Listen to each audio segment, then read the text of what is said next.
네, 예수 그리스도 안에 있는 자는 결코 정죄함이 없다. 이렇게 말씀을 하시죠. 그래서 죄를 정죄하지도 않고 묻지도 않으신다. 이렇게 했습니다.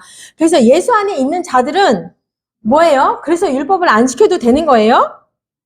예, 율법을 지키는 기준을 넘어서 사랑이라는 율법을 계명을 주셨죠. 새 계명을 주셨죠. 사랑이라는 새 계명을 주셨어요. 그러면 이 사랑은 율법보다 그 기준을 더 넘어선 그저 더 큰 계명이에요. 아, 이제는 내가 예수 안에 있으니까 안 해도 되는구나. 이게 아니라 네, 사랑하는 거예요. 새 계명을 이렇게 주셨습니다. 11번 정죄하지 않겠다라는 의미가 무엇일까요? 에스라서 7장 26절 정죄하지 않겠다라는 의미가 뭘까요? 이른듯 하나님의 명령과 왕의 명령을 준행하지 아니하는 자는 속히 그 죄를 정하여 혹 죽이거나 귀양 보내거나 가산을 몰수하거나 옥에 가둘지니라 하였더라. 네, 여기서 뭐예요? 왕의 명령을 준행하지 아니하면, 그죠? 준행하지 아니하면 정죄한다는 말인데 그 죄를 정하고 또 죽이고 귀양 보내고 가산을 몰수하고 옥에 가둘 것이라 라고 말씀을 하시죠. 그러면 정죄하지 않겠다는 것은 이거 반대인 거죠. 그죠? 죽이지도 않고 귀양 보내지도 않고 몰수하지도 않고 옥에 가두지도 않겠다라는 그런 말씀인 거예요. 정죄라는 것은 죄를 지은 사람을 죽이는 거잖아요. 죽이는 것이 정죄인데, 네, 죄를 정하여서 죽이거나, 그러면은 정죄하지 않겠다는 말은 죄가 있으나 죽이지 않겠다. 그죠? 죽이지 않겠다는 그런 말이죠. 그래서 예수 그리스도의 안에 있는 자들에게는 결코 정죄하지 않겠다라고 하시는 거예요. 우리 죄는요, 이제 우리 다 알고 있어요. 죄는 두 가지가 있죠. 죄가 두 가지가 있어요. 다 아시는 거지만, 네. 자, 오늘 이제 건수강 교수님도 얘기했잖아요. 칼빈 교회. 네. 우리 장로교회는 우리 칼빈의 그 주의를 얘기를 해서 뭐예요? 요한복음 19장 30절에 나와 있어요. 한번 읽어볼까요? 19장 30절.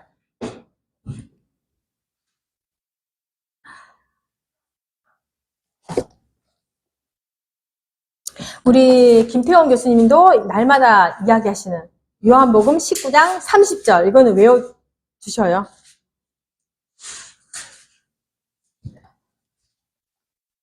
예수께서 심포도주를 받으시니 이르시되 다 이루었다 하시고 머리를 숙이니 영원히 떠나가십니다. 네, 아멘.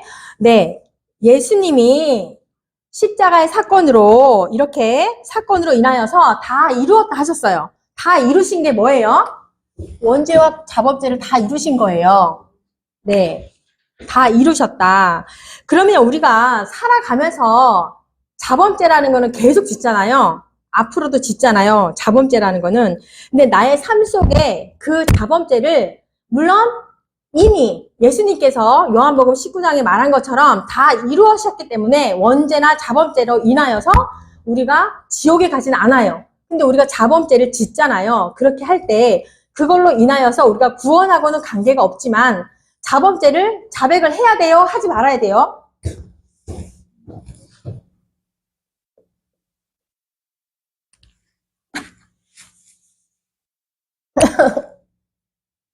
구원하고는 관계가 없죠. 이미 예수님께서 원죄와 자범죄를 다 해결하셨어요. 다 이루셨어요. 근데 우리가 살아가면서 자범죄를 짓는단 말이에요. 생각해보면 오늘은 뭐 별로 지은 게 없는 것 같으네요. 저는. 그래도 아무튼지 간에 지을 수 있잖아요. 그럼 우리가 살아가면서 자범죄를 하나님 앞에 자백을 해야 해요? 안 해도 관계없어요? 자백해야죠. 그죠? 그러면 자백을 하면 하나님이 아이쿠 내 자식 이쁘구나 하면서 네 기뻐해 주십니다. 구원과는 관계가 없죠. 지옥 가는 거는 아니지만 하셔야 돼요. 네, 그래서 과거의 죄는 관가하심으로 용서를 하시고 못 본 채 하신다 그랬죠. 못 본 채 하시고 기억도 내가 하지 않겠다라고 하십니다. 근데 이렇게 미래의 죄는 정죄하지 않음으로 용서를 하시는 거예요. 정죄하지 않겠다. 근데 정죄하지 않겠다라는 게 뭐예요? 예수 그리스도 안에 있어야 되는 거죠. 그죠? 네. 그래서 율법은 누가 주신 거예요? 하나님이 주신 거예요. 하나님이 주셨기 때문에 죄가 이런 것들이 되게 많다. 613가지가 이런 많은데 이거는 이런 죄를 지으면 너네는 죽을 수밖에 없어. 죽을 수밖에 없다니까 이렇게 알게 해주시는 거죠. 로마서 3장 20절에 있네요. 로마서 3장 20절.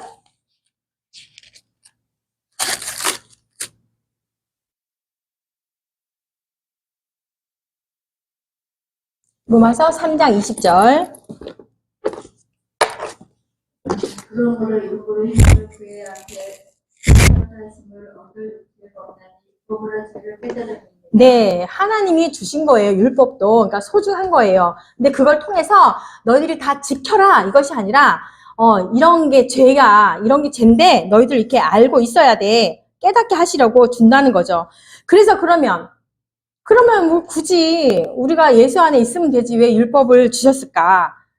믿지 않는 자들에게 예수 그리스도를 믿지 않는 자들에게 심판이 기준이 돼야 되기 때문에 율법이 계속 있는 거예요. 그들에게만 적용이 되는 거고 우리에게는 생명의 법이 적용이 되는 겁니다.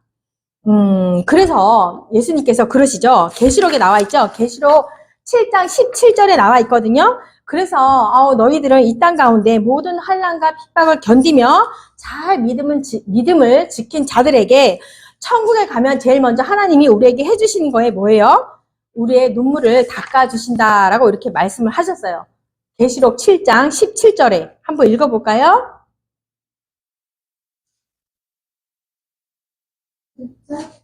7장 17절.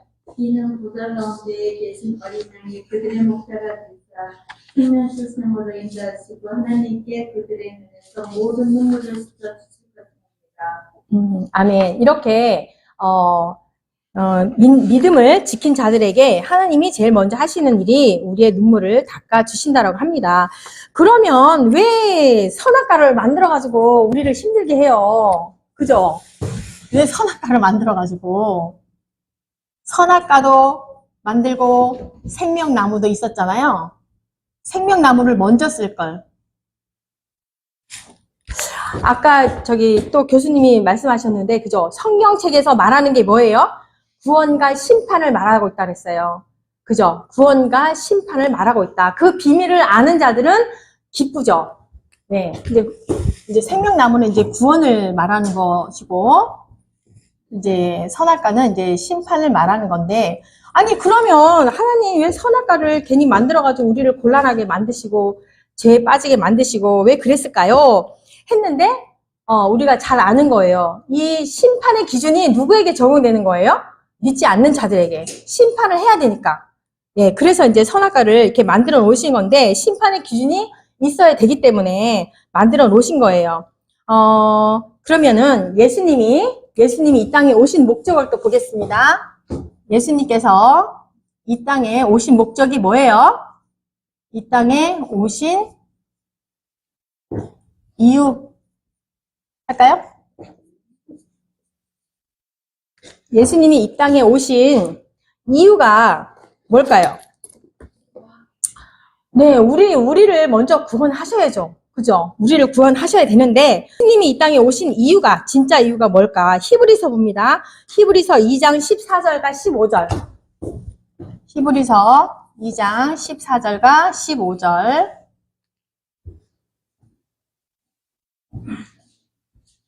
일시간 내가 그 이름을 내 형제들에게 선포하고 내가 그를 그의 중에서 천수하리라 하셨으며 또다시 내가 그를 의지하리라 하시고 또다시 볼지어다. 나와 및 하나님께서 내게 주신 자녀라 하셨으니 자녀들은 혈과 육에 속하였으니 그도 또한 같은 모양으로 혈과 육을 함께 지내시면 죽음을 통하여 죽음의 세력을 잡은 자 곧 마귀를 멸했으며 또 죽기를 무서워함으로 한평생이여 종로를 하는 모든 자들을 놓아주려 하심이니. 아멘. 네, 좀 많이 읽으셨죠? 네. 그죠? 14절에서 15절까지인데, 여기서 뭐라고 됐어요? 마귀를 멸하시려고. 그죠?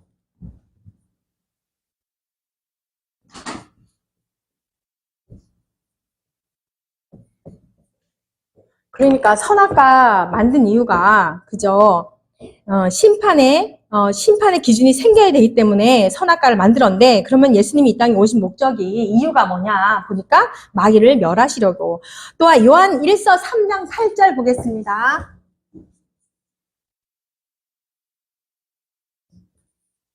죄를 짓는 자는 마귀에 속하니 마귀는 처음부터 범죄합니다. 하나님의 아들이 나타나신 것은 마귀의 일을 멸하려 하십니다. 네, 마귀의 일을 멸하려고. 마귀의 일을 멸하려고. 마귀의 일이 뭐예요? 우리 믿는 자들을 자꾸 꼬여내잖아요. 그죠? 지옥으로 이끌려고, 자기네 편으로 데려가려고 계속 그 일을 계속 하고 있죠. 속이고, 거짓말하게 만들고, 시기하게 만들고, 그죠? 그럽니다. 세 번째로 디모데 후서 1장 10절.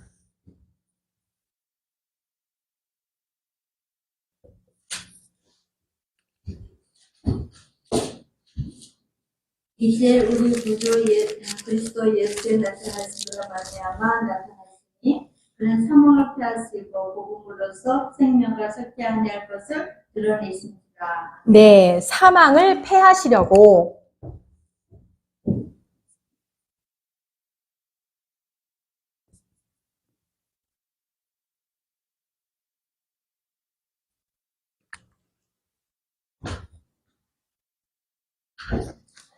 네, 예수님이 이 땅에 오신 목적은 이렇게 사단을 심판하고, 네, 율법을 완성하신 겁니다.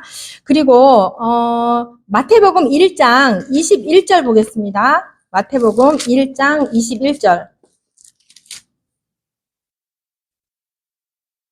아들을 낳으리니 이름을 예수라 하나 이는 그가 자기 백성을 그들의 죄에서 구원할 자이십니다. 아멘. 네, 자기 백성을 죄에서 구원하시기 위해서 예수님이 이 땅에 오셨다는 겁니다. 아까 이제 잠깐 또 얘기했는데요. 칼빈주의하고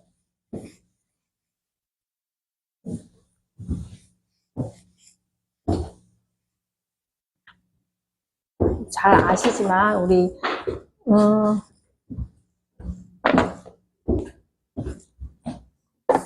칼빈주의의 5대 교리를 비교해 볼게요.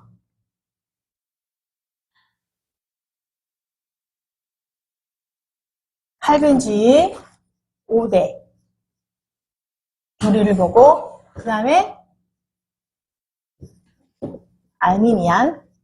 알미니안주의 5대 교리를 비교하면서 성경이 말하는 게 뭘까? 당연히 칼빈주의죠. 첫 번째 볼까요? 첫 번째가 전적 타락이죠.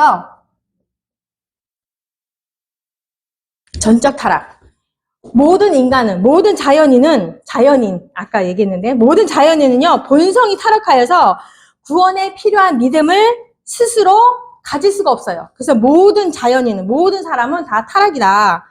그러면은, 알미니아는 뭐라고 돼 있어요? 부분적 타락이라고 돼 있어요. 부분적 타락. 부분적 타락. 부분적 타락. 하나님은요, 사람은 자유의지가 있기 때문에 하나님을 믿기로 선택할 수 있고 없고, 그래서 완적 타락은 아니다, 완전 타락은 아니다, 부분적 타락이라고 말을 하고 있는 거예요. 알미니아는 사람에게는 자유의지가 있기 때문에 하나님을 믿는 것은 인간의 의지다. 내가 믿던지 안 믿던지. 그러니까 믿는 사람은 내가 구원할 것이고, 이렇게 말을 하는 거죠. 알미니아는. 맞을까요? 또 생각해보는 겁니다. 두 번째, 칼빈은 두 번째, 무조건적 선택. 무조건적 선택. 무조건적 선택. 그러면 알미니아는 조건적이게 되겠네요. 조건적 선택. 그죠? 그럼 이것도 맞을까? 봅니다. 칼빈주의에서 말하는 것은 무조건적 선택. 믿음을 주는 하나님의 선택에는 아무 조건이 없다. 하나님의 주권을 말하는 거죠. 하나님의 주권. 아무 조건이 없다. 하나님의 주권. 하나님이 이미 택한 백성에게는 주는 믿음이다.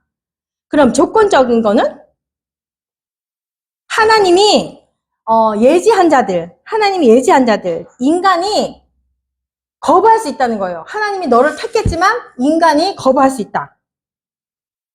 이 인간들의 조건을 보고 선택할 수 있다는 거예요. 이렇게 되면은 뭐가 되는 거죠? 하나님이 인간의 어떤 행위를 보고 결정할 수 있다? 내가 하나님을 선택할 수 있다? 이런 말이 될 수가 있잖아요. 그럼 하나님의 무능함을 또 말하게 되는 거죠. 그래서 이제 잘못된 거라고 이제 하는 거죠. 칼빈의 또 세 번째는 제한 속죄.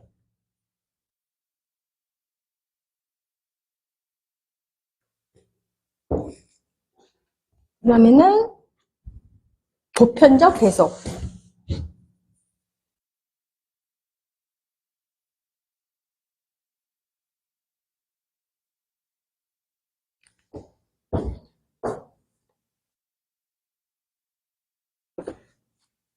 제한적인 속죄라는 거예요. 하나님이 택한 백성에게만, 하나님이 선택을 받은 사람만을 위한 것. 이 속죄가. 예수님이 십자가에서 죽으심이 모든 백성을 위한 것이 아니라 내가 그들의 백성을 구원하기 위함이라고 했잖아요. 하나님이 택한 백성을 위한 속죄였다는 거죠. 근데 저쪽에서는 보편적 계속은 모든 인간을 위해서. 네. 예수 그리스도의 십자가의 사건이 모든 인류를 위한 것이다 라고 말하는 거예요. 알미니아는. 근데 칼빈은 아니다. 하나님의 선택을 받은 사람들에게만 해당되는 거다. 그 다음에 네 번째, 불가항력적 은혜.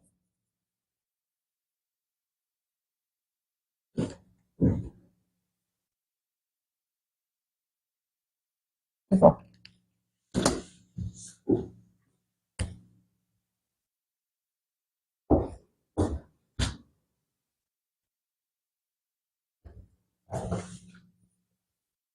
항력적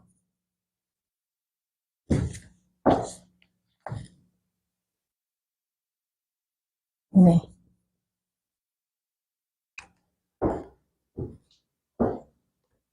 그러니까요. 믿음을 하나님께서 구원하기로 작정한 사람은 절대로 예수님께서 놓지도 않으시고 예수 그리스도를 믿지 않을 수 없다. 거부할 수 없다. 그 구원을 거부할 수도 없고 저항할 수도 없다. 그게 불가항력적 은혜예요. 그러면 저기 항력적은 뭐예요? 아까도 말했지만 다 여기서 보니까 인간이 선택할 수 있다라고 했잖아요. 이것도 마찬가지로 하나님의 그 은혜를 인간이 거부할 수 있다. 예. 인간이 그 성령님이 아무리 우리를 이렇게 해도 터치를 해도 내가 거부할 수 있다. 그 말인 거예요.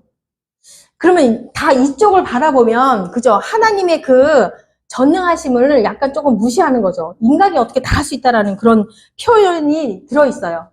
다섯 번째, 성도의 견인. 성도의 견인. 여기는 구원으로부터의 탈락.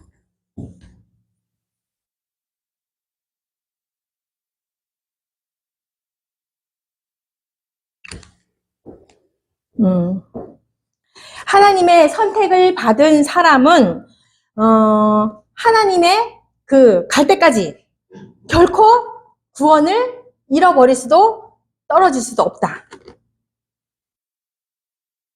선택받은 사람은 끝까지 하나님이 인도하신다. 그 말인 거죠. 이 성도의 견인은. 그러면 여기는 구원으로부터 탈락은 뭐예요? 한 번 구원받은 사람일지라도 나중에 인간이 내가 싫으면 저항할 수 있고 거부할 수 있기 때문에 구원을 잃을 수도 있다. 이 말이에요. 그러면 이거는 갈 때까지 천국 갈 때까지 계속 하나님 앞에 잘 보여야 돼요. 네. 그래서 최종적 구원까지는 모른다. 죽기까지는 우리가 알 수 없다. 이런 주의가 알미니안 주의인 거예요.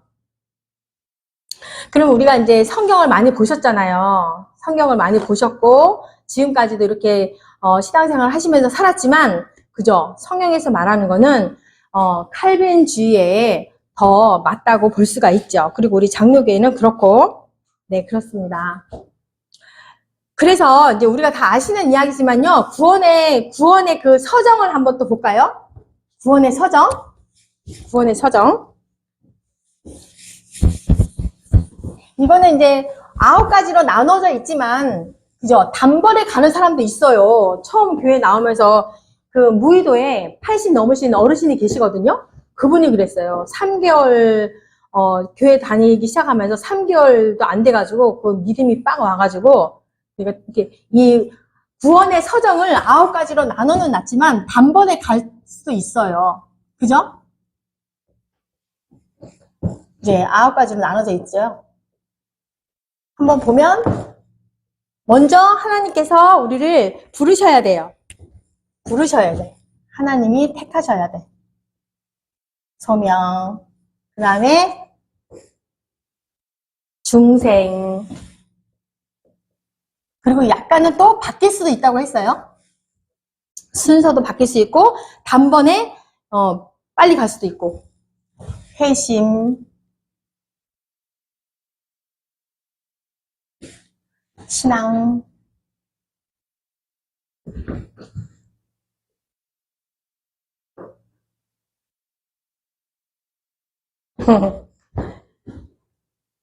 칭의,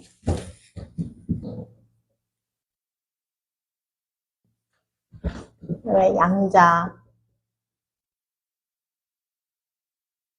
성화, 성도의 견인, 영화.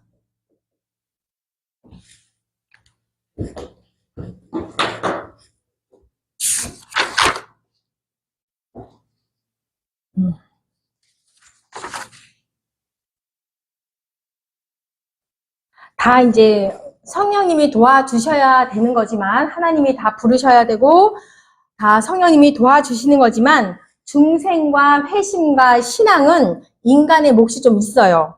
그죠? 나머지는 다 하나님의 주권입니다. 다 하나님의 인도하심으로 우리가 할 수 있는 겁니다. 네, 12번 볼게요. 12번. 가늠하다가 현장에서 잡혀온 마리아가 있었죠. 그 마리아에게 예수님이 말씀하십니다. 요한복음 8장 10절에서 11절. 예수께서 이르실 때 이 사람들로 앉게 하라 하시니 그곳에 잔디가 많은지라 사람들이 앉으니 수가 5,000명 되더라. 예수께서 떡을 가져 축사하신 후에 앉아있는 자들에게 나눠주시고 물고기도 그렇게 그들의 원대로 주십니다. 응? 8장 10절, 6장에 외웠다. 네, 8장 10절에서 11절인데요. 예수께서 일어나사 여자 외에 아무도 없는 것을 보시고 이르시되 여자여 너를 고발하던 그들이 어디 있느냐 너를 정죄한 자가 없느냐 대답하되 주여 없나이다. 예수께서 이르시되 나도 너를 정죄하지 아니하노니 가서 다시는 죄를 범하지 말라 하시니라. 네, 예수님께서 직접 말씀하신 거예요. 마리아에게. 너를 나도 정죄하지 않겠다. 그러니 가서 다시는 죄를 범하지 말라 하셨거든요. 이건 뭐예요? 근데 사실은 서기관들과 이 바리새인들이 이러한 자들도 예수님이 어떻게 하는지 보려고, 그죠? 시험하려고 그렇게 했던 거였죠. 그런데 이제 예수님께서 그렇게 말을 하는 거예요. 나도 정죄하지 않겠으니 다시는 죄를 범하지 말라라고 이렇게 말씀을 하십니다. 그때 당시는 이제 가늠하다 잡히면 정죄를 해서 이제 죽어야 된다라는 이제 그런 질문을 바리새인들이 했는데요. 예수님께서는 죄 없는 자가 먼저 죽이라 이렇게 하니까 이들이 이제 다 도망을 가버렸죠. 이제 그러면서 이런 말씀을 하신 거예요. 나도 너를 정죄하지 않겠다. 만일에 이 여자를 정죄를 한다면은 이를 꼭 죽여야 돼요. 죽여야만 했었어요. 근데 예수님이 정죄하지 않으니 마리아는 죄인이었지만 정죄하지 않으니 살았던 거예요. 우리도 마찬가지로 우리가 예수 그리스도 안에 있다라고는 하지만 우리가 의인입니까? 아니죠. 죄인 그대로 그 모습이에요. 죄인이지만 네, 예수님께서 정죄하지 않겠다 하시니 우리는 천국에 갈 수가 있는 겁니다. 마찬가지로 우리도 율법을 범했기 때문에 613가지지만 이 율법을 범했기 때문에 죽어야 됩니다. 그런데 예수님이 정죄하지 않겠다. 너희들은 내 안에만 있어라. 그러면 예, 천국에 가서 살 수 있다라는 그런 말씀이죠. 그 성경에 보면은 책이 또 3가지가 있다고 했죠. 생명책과 기념책과 또 행위책이 있다고 했어요. 행위책에는 말 그대로 이제 여러 가지 행위를 다 기록해 놓은 것인데 믿는 자들의 행위는 들어있지 않다. 심판받을 자들의 행위만 기록이 돼 있다. 왜요? 심판하려면. 심판을 해야 되기 때문에 그들의 행위가 다 적혀 있다는 거죠. 나머지 이제 생명책은 구원받은 자들의 명단이 적혀 있고 그리고 이제 우리가 그동안 이랬던 거, 하나님을 경외하고 이런저런 했던 일들, 그쵸? 하나님의 이름을 존중히 여기고 이렇게 거룩한 삶을 살았고 이런 것들 적힌 거는 기념책이다. 그죠? 이렇게 성경에는 3가지 책이 나옵니다. 네, 13번. 왜 예수님께서 정죄하지 않습니까? 로마서 8장 2절. 이는 그리스도 예수 안에 있는 생명의 성령의 법이 죄와 사망의 법에서 너를 해방하였습니다. 아멘. 네, 예수 그리스도의 안에 있는 생명이, 그죠? 생명이 사망의 법에서 해방하였고 너희에는 성령의 법이 적용된다. 그 말씀인 겁니다. 그죠? 이 죄가요, 언제부터 생긴 거예요? 율법이 생기니까 죄가 생긴 거잖아요. 예를 한 개 들어볼까요? 예를? 예전에요. 20년 전, 30년 전, 그 자동차 운전하다가 이거 핸드폰 받는 거 그걸 뭐라 그러죠? 그거 없었어요. 운전 중 핸드폰, 이거 전화하는 거. 그게 법이 없었잖아요. 그럴 때는 그게 죄가 아니었잖아요. 율법에 적용이 안 됐어요. 벌금도 안 냈어요. 근데 그 이후에 그게 생겼어요. 운전하다가 전화를 받으면 벌금을 냈단 말이에요. 그러니까 그 죄가 생긴 것은 그 법이 생기니까 그게 죄가 된 거잖아요. 무인도도 마찬가지로 무인도에서 내가 아무리 이런저런 너무 아름다운, 그치, 제가 좋아하는 이제 무화과가 막 열려있네. 과연 무인도에 열려있을지는 모르겠지만 제가 좋아하는 무화과가 열렸어. 근데 그걸 제가 너무 좋아하니까 막 따먹었어요. 무인도니까 법이 없잖아요. 율법이 없잖아요. 그러니까 나는 적용이 안 돼요. 막 따먹어도 내가 안 잡혀가, 경찰에. 또 제가 망고도 좋아하거든요. 망고도 막 따먹었어. 거기 무인도에 있을지는 모르지만 막 따먹었어. 법에 적용이 안 돼. 막 따먹어도 돼. 그죠? 내가 배탈이 나든 말든. 근데 여기 인천에 내가 작전동에 와가지고 마트를 지나가는데 너무 탐스러운 망고와 무화과가 있네? 너무너무 먹고 싶네? 그걸 먹었어요. 그러면 이제 난 잡혀가는 거죠. 아, 이 사람이 이런 바보 같은 사람이 있나 이러면서 경찰에 잡혀가요. 아니 왜요? 여기 길바닥에 있으니까 내가 먹었지요. 이게 말이 되냐고요. 그죠? 안 되죠. 그러니까 법이 있는 곳에 죄가 있다는 거를 말씀드리려고 이렇게 예를 들었습니다. 그래서 예수님 안에 있는 자들에게는 율법이 적용되지 않습니다.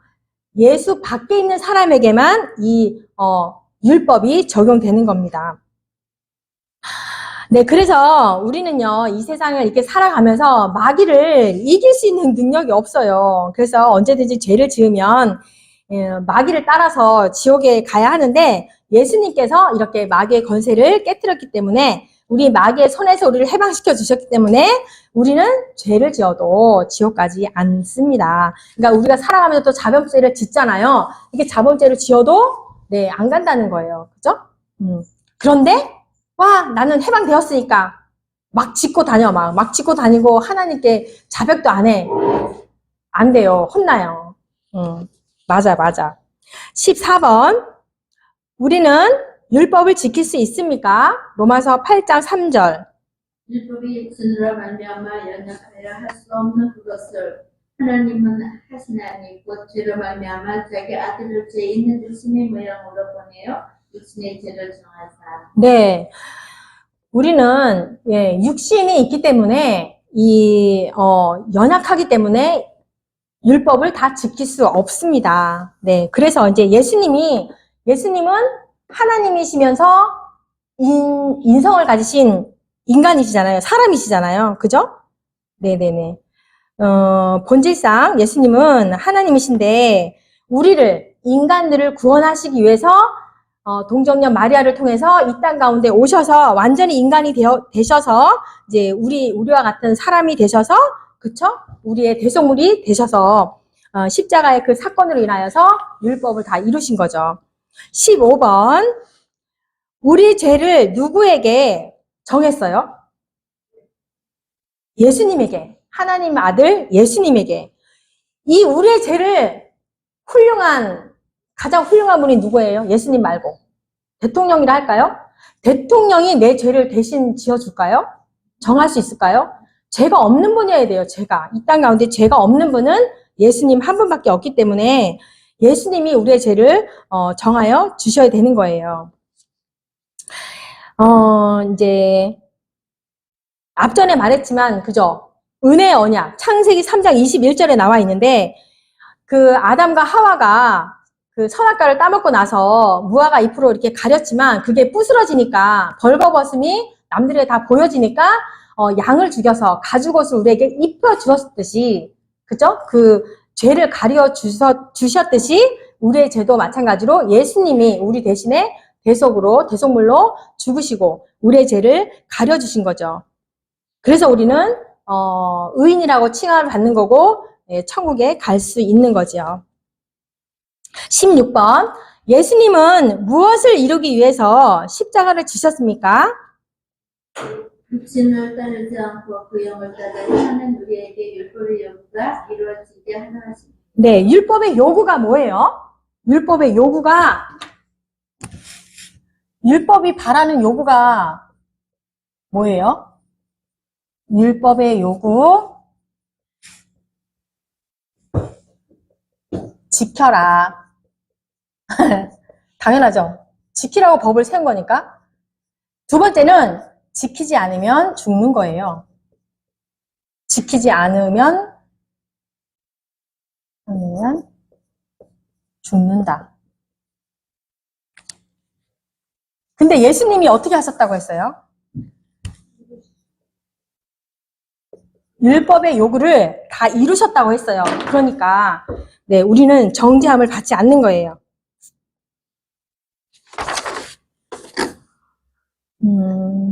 17번. 네, 열심히 일을 해가지고 노력의 대가를 받는 거예요. 그것은 은혜일까요? 삭실까요? 로마서 4장 4절.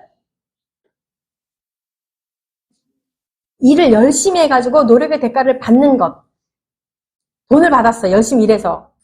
일하는 자에게는 그 사실 은혜로 여겨지지 아니하고 복수로 여겨지는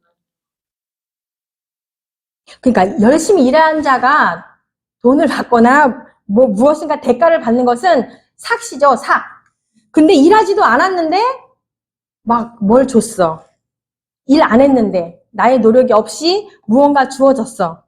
그럼 그거는 이제 은혜라고 하는 거죠. 은혜. 그래서 우리는 우리의 어떤 행위나 어떤 열심으로 인하여서 구원을 이룬 것이 아니라 은혜로 구원을 받았기 때문에 날마다 우리는 그 은혜에 감격하여서 봉사를 하던 예배를 드리던 또한 어떠한 주님의 일을 하던 하는 거죠. 그죠? 그게 먼저 주가 아니라 내가 은혜 받은 것이 너무 감격하여서 구원받은 것이 감격하여서 많은 일들을 우리가 감당하는 겁니다. 그 감당한 일로 인하여서 내가 구원을 얻으려는 것이 아니라는 거죠. 에베소서 2장 8절에서 9절 보겠습니다.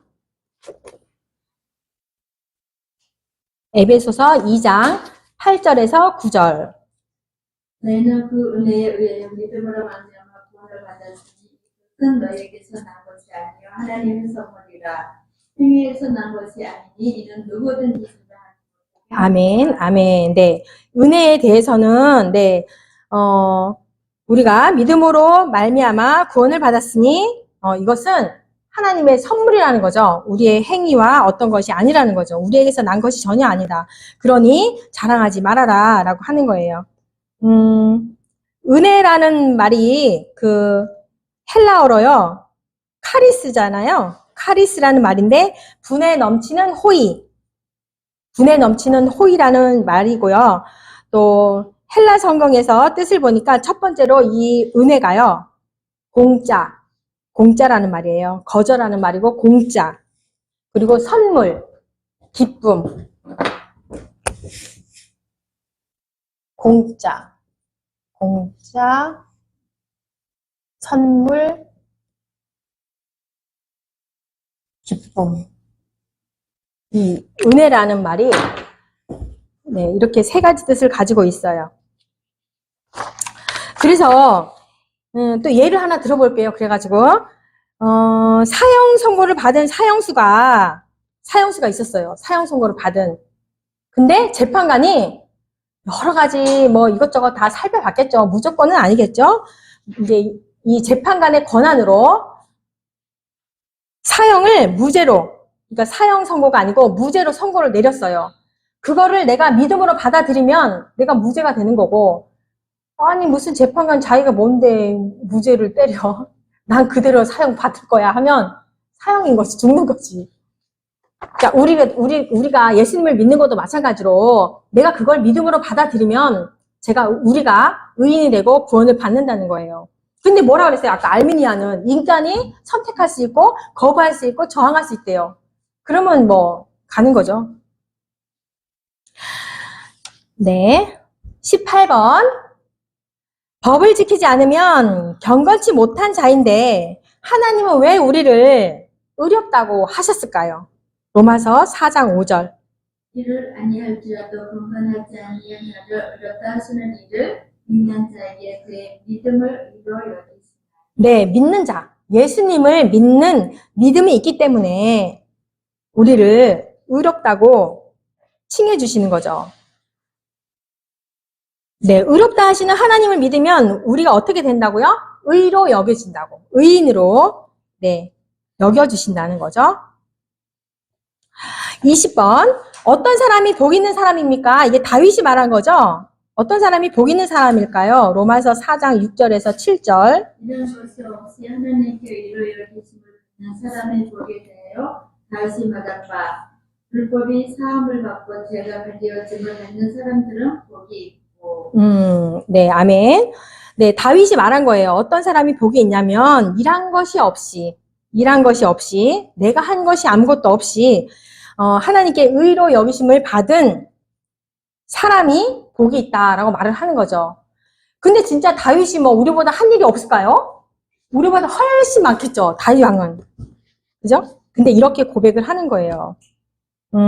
그래서 그래도 다윗의 선행을 한번 볼까요? 다윗이 그래 착한 일을 대표적으로 우리 이제 성경에 있으니까 다윗의 선행을 보겠습니다. 뭐가 있는지 아시는 분 얘기해 보세요. 너무 많은데 그쵸? 근데 두 가지로 하면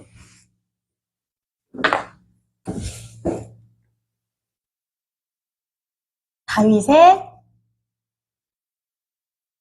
선행.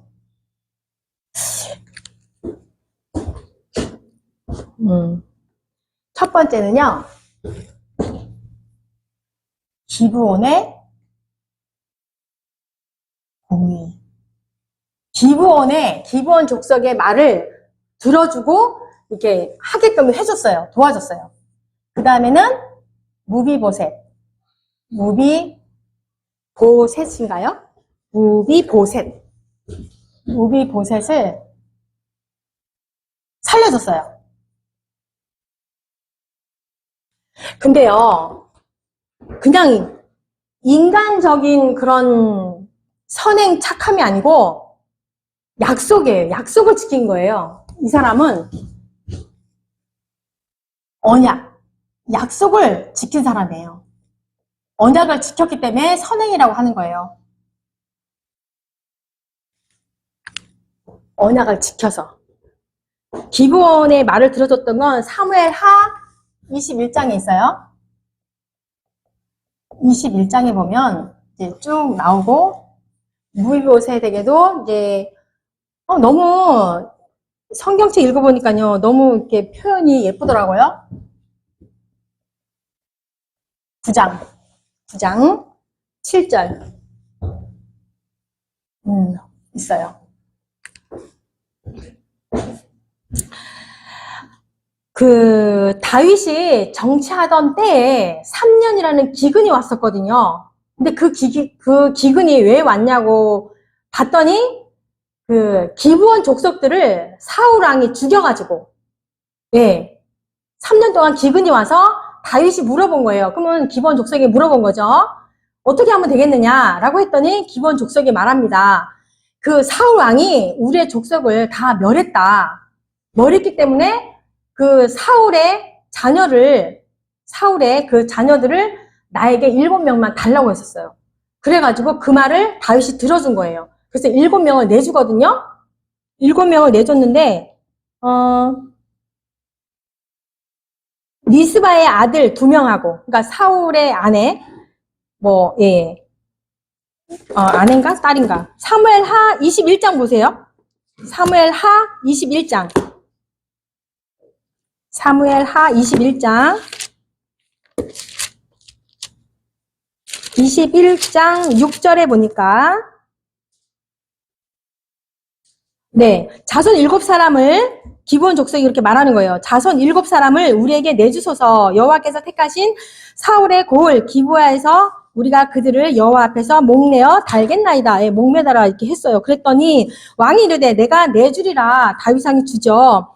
그러나 다윗과 사울의 아들 요나단 사이에 서로 여호와를 두고 맹세한 것이 있으므로 왕이 사울의 손자 요나단의 아들 무비보셋을 아끼고, 그래서 무비보셋을 아끼고 무비보셋을 살려줬거든요. 그 언약 때문에 살려줬다는 거죠. 그리고 8절 왕이 이에 아의 딸 리스바에게서 난 자 알보니와 무비보셋 그 2사람하고 또 사울의 딸 메랍에게 난 5 아들을 붙잡아서 7명을 이렇게 목매달아서 죽이게 한 사건이 있습니다.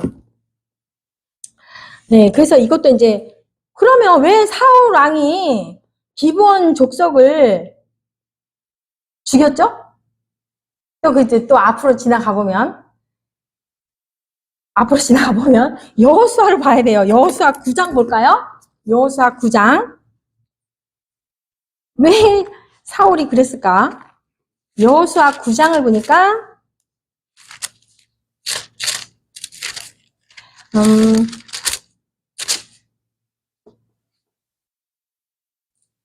15절에 보세요. 15절에 여호수아가 곧 그들과, 그러니까는 이제 기브온 족속하고 화친을 맺었단 말이에요. 그래서 맹세를 했죠. 조약을 맺고 맹세를 하고, 그러니까 기브온 족속들을 레위 족속에다가 합쳤어요. 그러니까 레위 족속이 하는 일들을 기브온 족속 사람들이 했다는 거죠.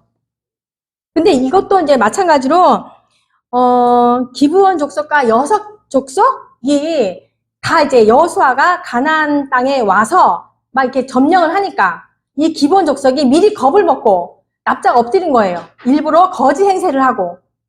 그 내용이 다 있어요. 여호수아에 그 거짓 행세를 해갖고 우리하고 우리 조상들이나 우리 주민들이, 우리 백성들이 여호수아 당신네 나라하고 화친을 맺으라고 하네요. 우리를 받아주십시오. 우리는 당신의 종입니다. 이렇게 납작 엎드린 거예요. 기브온 족속들이. 근데 여호수아가 그냥 그거를 받아준 거예요. 더 살펴봤더라면 안 봐줬겠지. 근데 그래서 이 레위 족속에 속하여서 레위 사람들이 하는 일을 기브온 족속이 한 거예요. 그러니까 이스라엘 백성들이 뭐야, 기브온 족속들이 지는 우리 혈통도 아닌데 와가지고 저런 일을 하네? 막 이제 백성들이 웅성웅성 한 거예요. 그러니까 사울왕이 좀 인간 백성들을 많이 따랐거든요. 하나님 뜻을 따르는 것보다. 그러니까 자기가 백성들에게 조금 내가 좀 이 일을 내가 해가지고 인심을 좀 얻어야 되겠다. 이게 사울왕이 그런 거예요. 그래서 기브온 족속을 죽였단 말이에요. 그러니까 여호수아 조상이잖아요. 그래도 여호수아가 화친을 맺고 이렇게 맹세하고 그렇게 일하게 했는데 사울 왕이 그 조상들의 언약을 무시하고 네, 이 기본 족속을 죽이니 그거로 인하여서 다윗 왕 때 기근이 이제 온 거예요. 그러니까 사울은 그랬다는 거죠. 그래서 다윗의 선행을 보면은 인간적으로 어떻게 한 것이 아니라 언약을 잘 지켰기 때문에 선행이라는 거예요. 그러면 이제 이것만 하고 마칠 건데요. 다윗하고 사울의 차이를 또 봅니다. 그러면은 다윗의 악행도 있겠죠. 다윗의 악행. 다윗의 악행도 있고 이제 사울의 악행도 있는데 비교를 한번 해봅시다.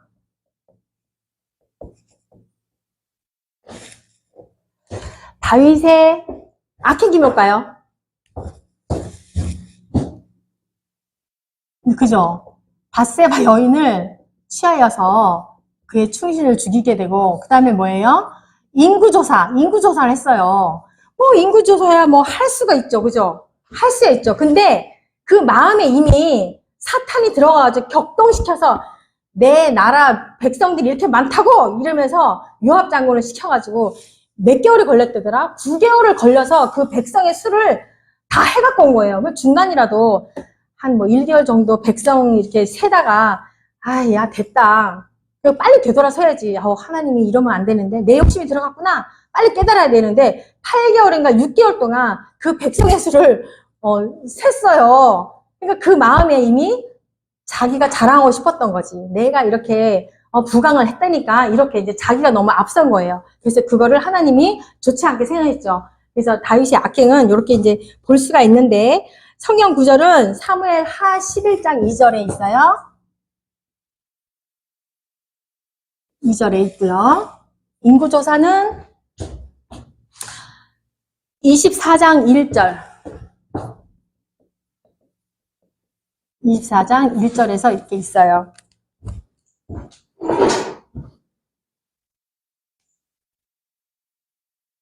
그래가지고 어쨌거나 이 악행으로 인하여서 분명히 하나님은 벌을 줬어요. 그쵸? 벌을 줬어요. 그 벌이 뭐예요? 그 이후에 보면 있어요. 사무엘 하 밧세바 여인을 취한 이후에 사무엘 하 12장에 나와 있어요. 12장 10절 이후에. 이제 안 쓸게요.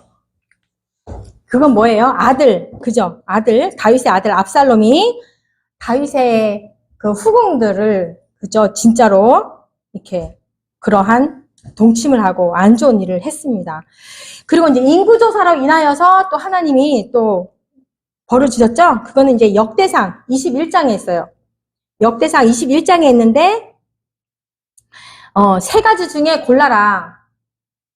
선택을 해라라고 했는데 전염병을 골라가지고 전염병을 주어서 7만 명이 죽게 돼요. 근데 7만 명 이상으로 계속 이제 죽어나가고 있는데 하나님이 딱 스톱을 하시죠. 됐다, 거기까지만 해라. 이렇게 이제 봐주셨어요. 네. 또 이제 간단하게 이렇게 말씀을 했지만 여기 이제 9절에 들어가시면은 내용이 참 많습니다. 그 다음에 사울의 악행, 사울이 나쁜 악행을 보니까 아까도 말했지만 아말렉, 예, 진멸하라고 했는데 진멸치 않았어요. 좋은 것을 택하고, 네, 그렇게 했죠. 안 돼요. 사무엘 상 15장.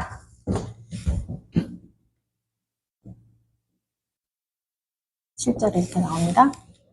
그 다음에 제사장직을 침범했어요. 사실은 제사장이 제 시간에 약속대로 안 왔나요? 사무엘상 18장 13장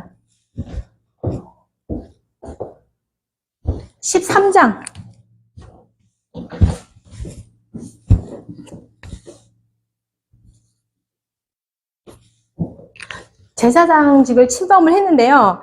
그 제사장이 진짜로 그 제 시간에 안 와서 뭐 그 다음날에 진짜 왔다라고 하면 뭐 할 말이 없지만 늦게 왔어요. 그날 오긴 했어요. 그날까지 가겠다 해서 늦게 왔어요. 늦게.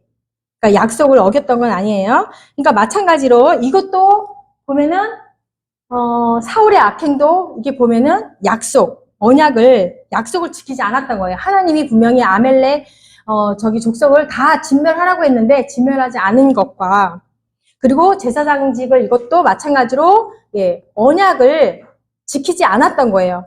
그러니까 다 성경을 말하면 하나님이 말씀한, 하나님의 언약을 지키지 않으면 악행인 거고, 하나님의 약속을, 아까도 말했지만, 악인을 통하여서 어떠한 약속을 하더라도 약속을 지키는 것이 선이고 약속을 지키지 않는 것이 악이라고 성경에서는 이렇게 말을 하고 있습니다.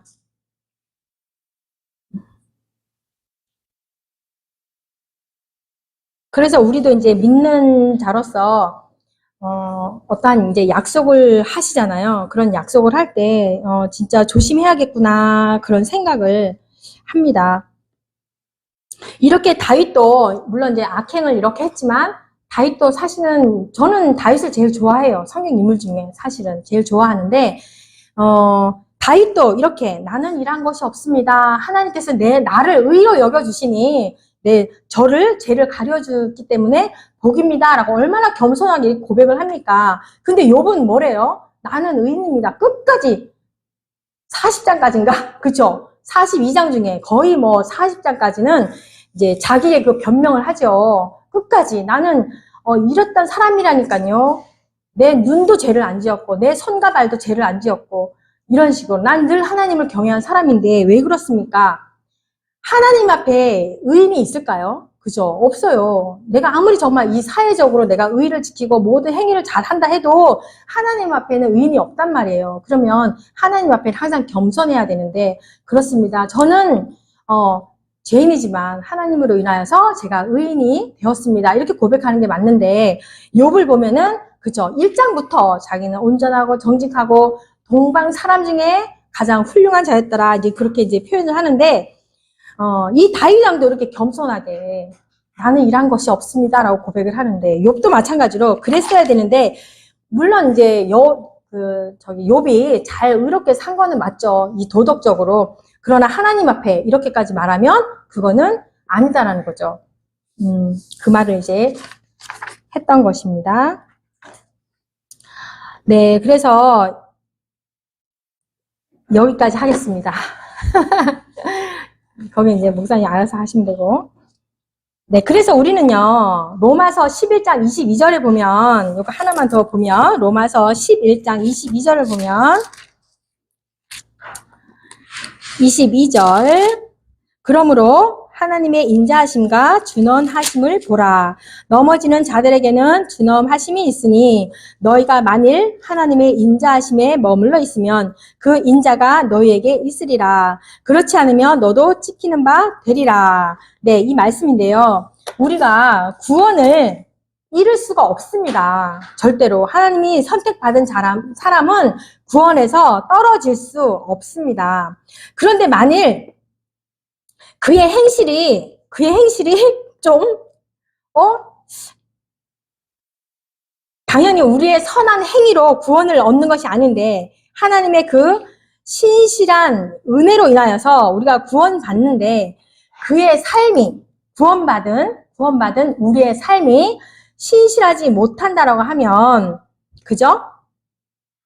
우리가 진짜 회개와 믿음으로, 진정으로 참된 것인가를 다시 한번 우리가 봐야 합니다.